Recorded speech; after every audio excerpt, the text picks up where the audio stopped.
అన్నాడు సార్. దీనికి సాక్ష్యం అందరు పంచాయత్ సెక్రటరీలు కూడా ఉన్నారు సార్. సరే, వర్క్ ఎగ్జిక్యూట్ చేసిండ్రు, వర్క్ స్టార్ట్ చేసిండ్రు, వర్క్ ఆన్ గోయింగ్ వర్క్ ఉన్నది, పైసలు తక్కువ పడుతున్నాయి, అడ్వాన్స్ ఇచ్చిందంటే పర్వాలేదు. వర్కే స్టార్ట్ చేయకుండా మీరు మొత్తము లేదు సార్. వర్క్ స్టార్ట్ అయింది, అయిపోయింది కూడా. ఇప్పుడు వర్క్ స్టార్ట్ కాలేదని చెప్తున్నారు. నేను అనంత్ సాగర్ గురించి చెప్తున్నాను సార్. అనంత్ సాగర్లో వర్క్ స్టార్ట్ అయింది సార్, అయిపోయింది కూడా. ఆ వర్క్ స్టార్ట్ అయ్యేటప్పుడు సారు పెళ్లి పైన వెళ్ళిండు. ఆయన పెళ్లి ఉండే. అయితే సర్పంచ్ గారు మొత్తం 30 lakhs వర్క్ చేసింది సార్. అదే వాళ్ళ ఇంటి చుట్టూ తిరుగుతారా మీరు? రిమైనింగ్ కూడా కొంచెం సార్ చేయిస్తా అంటున్నాడు. ఆయన కూడా చేయించేస్తాం సార్. చేయించండి. చేయించకపోతే మరి ఎట్లా చేస్తారు? ఎట్లా రికవరీ చేస్తారు? ఒకవేళ పని చేయరు, వాళ్ళు చేయరు, మేము చేయమంటారు. కడతాను సార్ రికవరీ కూడా. ఒకవేళ చేయకుంటే కంప్లైంట్ ఏంటి? కంప్లైంట్ ఇచ్చి రికవరీకి పెట్టుడు, రికవరీకి పెట్టుడు. లేకుంటే క్రిమినల్ యాక్షన్ కానీ క్రిమినల్ యాక్షన్ చేయండి. ఎందుకు? ప్రజల సొమ్మది. ప్రజలు మనకు బాధ్యత ఇచ్చినప్పుడు మనం పారదర్శకంగా ఉండాలి. సరే, నేనే చెప్తున్నా, 5-10% అటు ఇటు ఉంటే కూడా రికార్డ్ చేయడం మీద తప్పు కాదు. కానీ మొత్తానికి వర్క్ స్టార్ట్ చేయకుండానే అడ్వాన్స్ డ్రా చేస్తే పర్వాలేదు. 1 lakh 2 lakhs టోటల్ 4,60,000 మొత్తం పైసలు ఇట్లా డ్రా చేయనిస్తారు మీరు? ఎన్నో గ్రామాలలో పోతే రైతులు ఏం చెప్పినట్టే, మా పొలాలకు వ్యవసాయ దీనికి పనులకు పోవడానికి మాకు చేనులకు దారులు లేకుండా ఉన్నాయని చెప్పింది. మట్టి road, formation of road first పెట్టండి. దానికి ఏమన్నా ఉంటే మెటీరియల్ కాంపోనెంట్ కింద ఎన్ఆర్ఈజీఎస్ ఉంటే మనం మెడ్లింగ్ చేద్దామండి. కల్వర్ట్స్ ఎక్కడన్నా కొన్ని చోట్ల కల్వర్ట్స్ అవసరం ఉంది. ఎస్టిమేట్ చేస్తే కల్వర్ట్స్ గురించి పెడదామండి.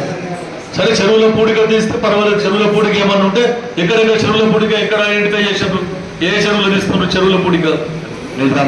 యంత్రాలు ఉపయోగించడానికి వీలేదు. ఓన్లీ మాన్యువల్ లేబరే పనిచేయాలి. కొన్ని చోట్ల ఏముందంటే హార్డ్ సాయిల్ ఉన్నది, కొన్ని చోట్ల రాక్స్ వస్తున్నాయి, రోడ్ గడ్డం వస్తున్నాయి. అట్లాంటి చోట్ల వేరే ఫండ్స్లో మనం పెడతాం. మండల్ ఫండ్స్ కానీ, జిల్లా పరిషత్ ఫండ్స్ కానీ, లేకుంటే ఎమ్మెల్యే ఫండ్స్ కానీ పెట్టి తక్కువ పడ్డప్పుడు ఒక 1-2 lakhs అటువంటి ఏమైనా పెట్టి ఆ మిగిలిన పనిని ఆ రాక్ ఎక్కడైనా హార్డ్ సాయిల్ వస్తే, రాళ్ళు ఏమన్నా వస్తే, అడ్డం వస్తే రోడ్లకి యంత్రాలు పెట్టి దాన్ని పని చేసుకుంది. లేబర్ పేమెంట్ ఏది ఉందో labour payment formation of road labour పేమెంట్లో పెట్టుకుంది. అట్లాంటి దాన్ని యూజ్ చేసుకుందాం. యూజ్ చేసుకునే రోడ్ కంప్లీట్ కావాలి. లేకుంటే అందరూ చాలా మంది ఏమంటారు, కాదు సార్ పెద్ద గుర్తున్నది, మొత్తం మిషన్ పెడితే నడుస్తుంది, లేకుంటే ట్రాక్టర్లు ఇన్ని ట్రాక్టర్లు మూలం పడుతుంది, అది ఇదని చెప్తున్నారు.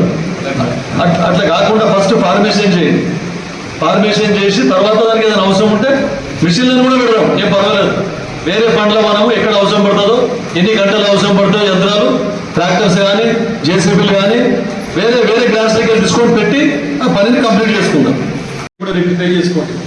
ఒకటి, ఇప్పుడు మీరు చెప్పారు అవుట్ సైడ్ నుంచి ఏం ప్రాబ్లం లేదు, కానీ ఇంట్రా ప్రాబ్లం ఉన్నది. సబ్ స్టేషన్లలో ఒకసారి ఫ్యూజ్ దగ్గరిపోతున్నాయి అని చెప్పేసి కొన్ని జాగాల్లో అక్కడక్కడ ట్రాన్స్ఫార్మర్లలో ప్రాబ్లం అని చెప్పారు.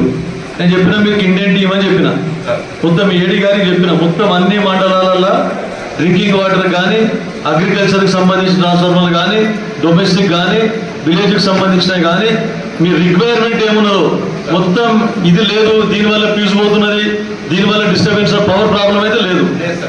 ఇంకేమైనా ప్రాబ్లం ఉండి, టెక్నికల్ ప్రాబ్లం ఉండి పవర్ సప్లై కట్ అయితే దాని గురించి మీరు ఏం పెడతారో మెటీరియల్ మీరు ఇండియన్ పెట్టండి. ఎస్సీ గారితో మినిస్టర్ లెవెల్లో మాట్లాడి మేము అన్ని కూడా మీకు శాంక్షన్ చేపిస్తాం. పవర్ సప్లై అనేది వాటర్ సప్లైకి డిస్టర్బెన్స్ ఉండకూడదు, అగ్రికల్చర్ డిస్టర్బెన్స్ ఉండకూడదు. తర్వాత ఎగ్జామ్స్, ముఖ్యంగా ఇప్పుడు ఎగ్జామ్స్, ఇంటర్మీడియట్ ఎగ్జామ్స్ నడుస్తారు, 10th ఎగ్జామ్స్ వస్తాయి. ఎగ్జామ్ టైంలలో మార్నింగ్ అవర్స్ కానీ నైట్ టైంలో కానీ ఎక్కడ కూడా పవర్ కట్ అనేది ఉండకుండా చూడండి. ప్రజాపాలనలో ఏవైతే ఉన్నాయో మనకు మన అప్లికేషన్ తీసుకున్నారో కొన్ని ఏమైనా తప్పులు, కొన్ని సర్టిఫికేట్లు ఇవ్వకుండా, కొన్ని ఏదైనా ఆధార్ నంబర్ తప్పుపడి, రేషన్ కార్డు నంబర్ తప్పుపడి, ఒకవేళ ఎవరికైనా జనరేట్ కాకుండా ఆన్లైన్ కంప్యూటరీకరణలో ఏమైనా ప్రాబ్లమ్స్ వస్తే మళ్ళీ వాళ్ళ ఫోన్ నెంబర్ దాని మీద రాసింది ఉంది కదా, మీకు సంబంధం లేదు, అది ఎండి వాళ్ళకి సంబంధం. మీరు అది దానికి నెత్తుతుంది. మీరు అమ్మాయి మీరు ఎవరైనా వస్తే కొత్త అప్లికేషన్లు ఏమైనా ఉంటే, ఏమైనా పొరపాట్లు జరిగి వాళ్ళకి రాకుంటే కూడా, కొంతమంది మేము లేకుంటే సార్ మేము యాత్ర పోయింటివి మేము లేకుంటే, అట్లాంటి వాళ్ళకి కూడా మీరు మళ్ళీ అప్లికేషన్ కొత్తగా ఫ్రెష్ అప్లికేషన్లు ఇచ్చి, అప్లికేషన్లు ఉన్నాయి కదా, మళ్ళీ అవన్నీ మొత్తం డేటా మొత్తం ఎంట్రీ చేసుకొని అప్లోడ్ చేసే ప్రయత్నం చేయండి. ఎవరు మిస్ కాకూడదు. మా పట్టణం చూసుకుంటాడు, మా సర్పంచ్ చూసుకుంటాడు, మా ఎమ్మెల్యే చూసుకుంటాడు, ఇట్లా ఇదే నడుస్తుంది. అందుగురించి ఆ ఊరిలో ఉండకూడదు. ఆ వేరే సబ్స్టేషన్ ఇంకేమనంటే వేరే మండలంకు ట్రాన్స్ఫర్ చేయండి. అట్లయితే కొంచెం బాధ్యతాయుతంగా ఉంటారు. అదే అవుతున్నది ఇప్పుడు రోజు. నేను మాట్లాడినా, డీకి మాట్లాడి, ఎస్సీకి మాట్లాడినా, కానీ ఏం చలనం లేదు. అవుతున్నాయా లేదా? మీ పత్రికా విలేకరుల దృష్టి కూడా వస్తున్నాయా లేదా? సెక్రటరీలు అయితే రాత్రి ఉంటారో తెలియదు, కానీ అన్నీ సబ్స్టేషన్లలో దావత్లు అవుతున్నాయి. అంటే ప్రభుత్వము ఈ స్పెషల్ డ్రైవ్ వాళ్ళ దృష్టికి రాలేదు. ఇంకా గ్రామాలలో స్పెషల్ డ్రైవ్ చేస్తున్నారు, ఈ భూ ప్రక్షాళన చేస్తున్నారు, ఇవి ధరణి అని ప్రజలకు చాలా మటుకు ప్రజలకు తెలియదు. ప్రతిరోజు నైట్ ఏదైతే మనం ఒక రోజు ముందు వాళ్ళకు సర్టిఫికేట్ చేయండి, పంచాయత్ సెక్రటరీ వాళ్ళు కూడా మొబిలైజ్ చేస్తున్నారు. పంచాయత్ సెక్రటరీ చెప్తుండ్రా ఒక రోజు ముందు మీ ఊరికి వాళ్ళు వస్తున్నారు, ఎంఆర్ఓ వాళ్ళ టీం వస్తుందని చెప్తున్నారు కదా.